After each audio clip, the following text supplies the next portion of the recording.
As a Gen Z యాక్టివిస్ట్గా నేను ఎప్పుడైతే జంతర్ మంతర్కి వెళ్ళేసి అక్కడ ప్రొటెస్ట్ని చూశానో సార్ చెప్పినట్లుగానే అంతా కూడా అద్భుతంగా జరగడానికి గల కారణం ఏంటంటే అక్కడ మన రిలీజియన్ అని కాస్ట్ అని లేకపోతే జెండర్ అని ఇలాంటి బాధభేవాలు ఏవీ పెట్టుకోకుండా అందరం జెన్జీ అని ఒక్క అంశం పైన ఫోకస్ చేసుకొని అందరం కలిసికట్టుగా పోరాడాం కాబట్టే మనకు విజయం అనేది దక్కింది. అలా ఒక్క విజయం దక్కింది కదా అని చెప్పేసి చేతులు కట్టుకొని కూర్చుంటే సరిపోదు. మనందరికీ మన రాష్ట్రంలో మన దేశంలో ఇంకా ఎంతో అభివృద్ధి జరగాల్సింది ఉంది. ఎన్నో ప్రాబ్లమ్స్ ఉన్నాయి. మన ఆంధ్ర రాష్ట్రంలో కూడా డిఎస్సి వాళ్ళు ఫైట్ చేస్తున్నారు. డాక్టర్స్ జూనియర్ డాక్టర్స్ ఎవరైతే ఉన్నారో వాళ్ళ సమస్యలు ఉన్నాయి. పోలీస్ ఆస్పిరెంట్స్కి సమస్యలు ఉన్నాయి. అండ్ అలాగే మనలో కూడా ఎంతోమంది నీట్ రాసాము, దానివల్ల ఎంతోమంది సఫర్ అయ్యాం. అలాగే నీట్ మాత్రమే కాదు, ఎన్టీఏ ఇంకా చాలా పరీక్షల్ని కూడా నిర్వహిస్తూ ఉంటుంది. సో ఇలా ప్రతిసారి కూడా ఏదో ఒక ఇష్యూ వచ్చేసి ఏదో ఒక ప్రాబ్లం వచ్చే ముందే మనందరం మేల్కొనేసి మనం అందరం ఇలా మెల్లమెల్లగా ఇంట్లో నుంచి బయటికి వచ్చేసి ఎప్పుడైతే ఫైట్ చేయడం మొదలు పెట్టామో అక్కడ మన సిస్టమ్ ఎవరైతే పాలిస్తున్నారో వాళ్ళందరికీ భయం అనేది స్టార్ట్ అయింది. సో ఇప్పుడు మనం ఫైట్ చేస్తున్నాం కదా అని చెప్పేసి ఆపేస్తే సరిపోదు. This is just the beginning. ఇంకా ముందు మనం ఇంకా ఎంతో ఎదుర్కోవాలి and at the same time reach అవ్వాలి. అందుకు నేను యాజ్ అ జెన్జీ ఈరోజు బయటకు వచ్చేసి నుంచుంటున్నాను.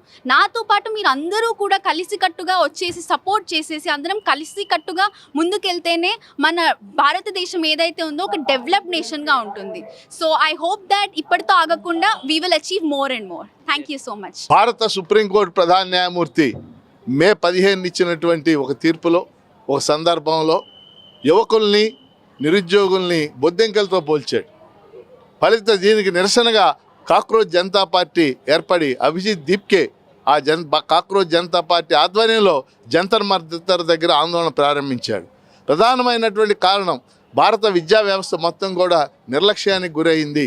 ధర్మేంద్ర ప్రధాన్ రాజీనామా చేయాలి, నీట్ పేపర్ లీక్ అయింది, ఎన్టీఏ నేషనల్ టెస్టింగ్ ఏజెన్సీ అనేది వైఫల్యం చెందింది. ఈ డిమాండ్స్ జరిగితే జూలై 20న చెలో పార్లమెంట్కి పిలిపిస్తే పోలీసులు చాలా దారుణంగా ప్రవర్తించారు.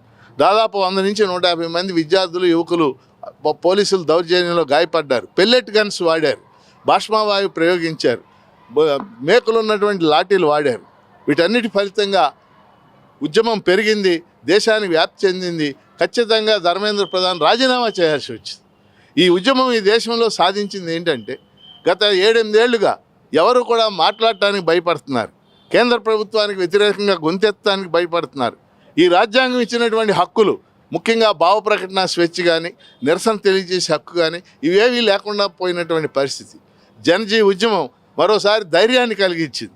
మనం మాట్లాడవచ్చు అని చెప్పింది, రాజ్యాంగ లక్ష్యాలు నెరవేర్చుకోవచ్చు అని చెప్పింది. అంతేకాకుండా ఈరోజు స్కూల్స్ బాగు చేయాలనే ఉద్యమాన్ని కూడా వాళ్ళు స్టార్ట్ చేశారు. అందుకని జనరేషన్ జీ, జనరేషన్ ఆల్ఫా ఉద్యమాలకి మనందరం కూడా సంపూర్ణ మద్దతు ప్రకటిస్తే ఈ దేశ పౌర సమాజంలో కొన్ని మార్పులు రావడానికి అవకాశం ఉందని నేను భావిస్తున్నాను.